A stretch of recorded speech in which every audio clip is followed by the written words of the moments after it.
on Instagram, a great sort of crossover is to bring your TikTok content onto your Instagram channel.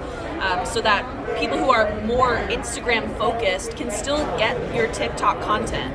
Like, that's my personal experience. I'm way more focused on Instagram than I am on TikTok, but I love seeing people's TikToks come onto the platform that I'm most familiar with. Yeah. Same with YouTube. You post like the highlight reel of, because Instagram only lets you do short, few second videos. Yeah. So you post the highlight from the YouTube video, then you post where to find your YouTube channel so that people are like, they're super intrigued, and then they go find your YouTube channel and subscribe. All from the Instagram. It's the same thing with TikTok. Can you talk about workflow?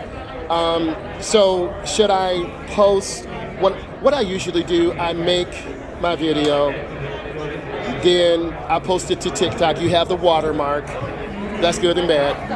Then you can post to Instagram. And I know Snapchat doesn't want TikTok-related content on there.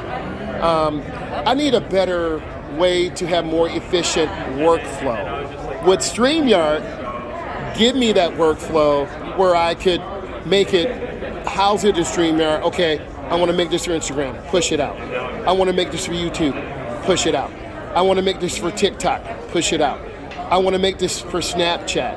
I have those platforms, but I'm overwhelmed. So what ideas would you guys give me? That's a good point. Okay, so StreamYard doesn't integrate with Instagram or TikTok. Unfortunately, we're working on it. But it does integrate with YouTube, Twitter, LinkedIn, Facebook, all the other ones. I do have a Twitter, Driving with Myles. Nice. Everyone subscribe. And StreamYard is sort of where you can house all your content and then repurpose it however you like. So even though we don't directly integrate with TikTok or Instagram, you can still keep that as your home base. So StreamYard's where all your content lives, where you do your recordings, you keep everything in there, and then you can, push it straight to YouTube, or you can, take the Instagram recording, download it, send it to Instagram separately, do the same with TikTok, etc. So it's like a way to streamline streaming your content directly kept within StreamYard.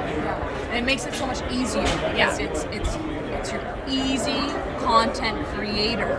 So you're making all the content in StreamYard, and then you're sending it out to all the platforms, like she said. Yeah. That's what I need to do.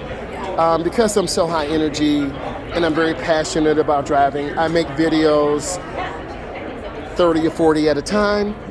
I pick my thumbnail, I pick my theme. So the production of the vehicle is not my issue. My issue is, how do I distribute it efficiently? How do I not stay up to 5 in the morning today redoing my thumbnails? But if you're a content creator, you're always passionate, right? But I only got like 4 hours of sleep.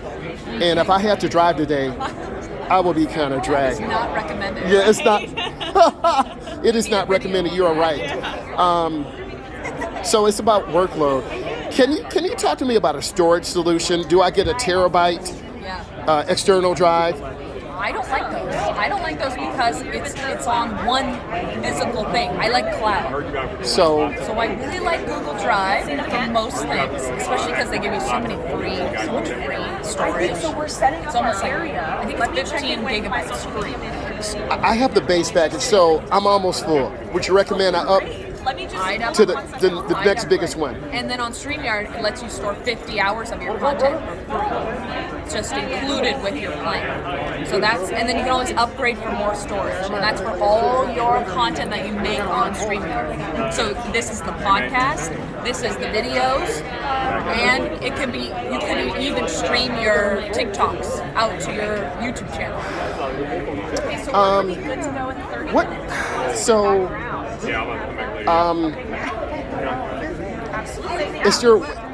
Thank you.